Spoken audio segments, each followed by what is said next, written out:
So recently I made this video, and it did pretty good. So, of course, I did the only logical thing. I'm gonna do the same thing over again. I'm not gonna be installing Minecraft on my watch again, because that'd be stupid. I'm gonna be installing Minecraft on something I've never installed it on before. An ordinary device. Now, what kind of device? A computer. We're not gonna be using any computer, we're gonna be using your mom's computer. And by your mom's computer, I mean your mom sat on it and broke it. First, before we can use this, we're going to need to take it apart and see if it's actually salvageable, because I mean, look at this screen. This screen is cooked.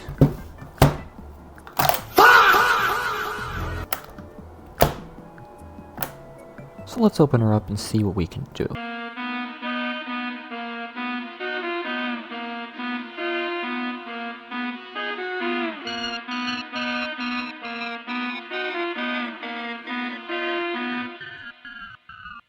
And here it is. This is everything unnecessary that has been removed. Hopefully it should still boot. The only issue is we did have to unclip the Wi-Fi antennas, so I'm probably gonna try to salvage those out of the display so we can at least get a signal. So we're gonna put an SSD in this. We're just gonna be using this one. It's just a spare that I had. It's 256 gigabytes. It's not going to be screwed down, but it'll do. Alright everybody, rate my gaming setup. We got the 4K monitor, high quality gaming PC, you know, Wi-Fi antenna. I know all of you got this. The roll of solder to make sure your SSD doesn't fall out. This is all peak stuff. We just need a power supply, and then Minecraft server time. This is you versus the guy she tells you not to worry about. Welcome back to Does It Boot? Let's just push the power button. Fans are spinning. We got nothing on the screen. And we got some stuff. That's probably all that it's gonna do, because the SSD has nothing on it. But I have prepared this USB with a Linux installer on it, so I'm just gonna plug that in right here and see if we can boot into the installer.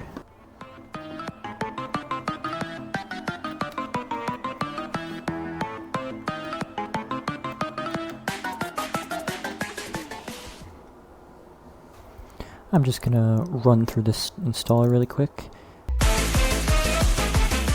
I think you all know what my password's gonna be. Bruh. We're gonna be skipping out on the desktop environment because we want to max out performance. I already regret naming myself John Minecraft. Anyways, here we are inside Debian Linux with no desktop environment. I have no idea what I'm supposed to do now. Now that we've set it up, I'm gonna move back over to my main PC. But what I've done is I've gone ahead and I've enabled SSH, so I can at least do stuff on the server, so I don't have to sit on the floor and use the 20-year-old monitor. So first thing we need to do is actually get a Minecraft server, I think. Now this time, this is a real device, so we should at least be able to use the latest version of the fabric. So now we can start the server for the first time. I'm just going to create a little startup script because I want to make sure I tell it to use the correct amount of RAM. My system has 8 gigabytes of RAM, so I think I'm going to allocate it 6. Once we agree to the EULA, the server can finish its startup, and we're basically done. There's our Minecraft server. While we have technically started the Minecraft server, we're not going to be completely done, because I want this to be a server that anybody can join. So in order to do that, there's a little bit of setup we need to do. But first thing, let's just see if the server is even able to be connected. And there we go. Not too bad of a spawn. Chunk loading should be fairly quick because we have 8 gigabytes of RAM and an SSD, so this is definitely better than an Aternos server. Let's finish the rest of the setup. Next thing I want to do is set up a dashboard, because while the server is running right now, I don't exactly know what the computer is doing and what the server is doing. So I want to see things like RAM usage and players and stuff. So let me figure out how to do that, and I will be back. So I honestly ended up picking this random one called Crafty Controller. I don't know if it's good or not, but I'm gonna try it. So here's our dashboard. Apparently our password is randomly generated, which we can get from here, not that. And here we can see a bit of our CPU stuff. Hopefully we can configure our server from here, although first thing I'm going to do is try to change that password. Apparently we did all that Minecraft server stuff for nothing, because this has a built-in thing, so yay. Anyways, here's our server being created. It's just like an Eternos thing, except this is hopefully better than Eternos.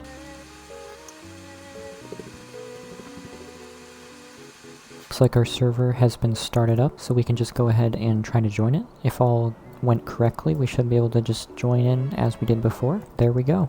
Seems like the server is running pretty good, although I'm going to test it fully once I have everything completely set up.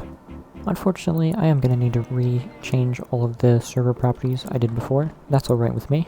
I am going to reboot the server one more time, just to make sure all of this auto starts. And then after that, the final thing we need to do is add a tunnel. I will explain what a tunnel is in a second. It's been a couple days. The case for my PC finally arrived, so I put that together instead of making a video. Anyways, rate my PC. No graphics card yet, but that's because I spent all my money on Steam. I feel like editing without a graphics card is going to be a whole lot of fun. Honestly, it's not too bad. Normally, when you want someone to be able to access your server from outside your network, usually you end up port forwarding. Basically, you're just punching a hole through your network and then people can connect to it. The problem with this is that 1, your network is potentially vulnerable now, and 2, not all internet setups support port forwarding, including mine. So to fix this, usually you use a tunneling service, which pretty much just routes your network through its servers, and then people can connect just fine. The problem is, this can introduce a bit of latency, but in my case it seemed fine, and it only cost me a couple dollars. 2,000 years later. I love coding so much, bro. I just spent 40 minutes debugging why my server won't turn on anymore. It was a single character that was missing inside my startup script. Bruh. It doesn't matter though. The server is now tunneled, and I even happen to have a domain that I bought like ages ago. I set up a subdomain of it, and I linked it to the server so it looks like professional or something. I don't know. That's about it. If you want to join, check the description. I mostly did this for myself though, so I can't really guarantee that it will stay up long. But if you made it this far, then thank you. I'd appreciate if you maybe consider subscribing and join my Discord if you want. I'll see you in the next video.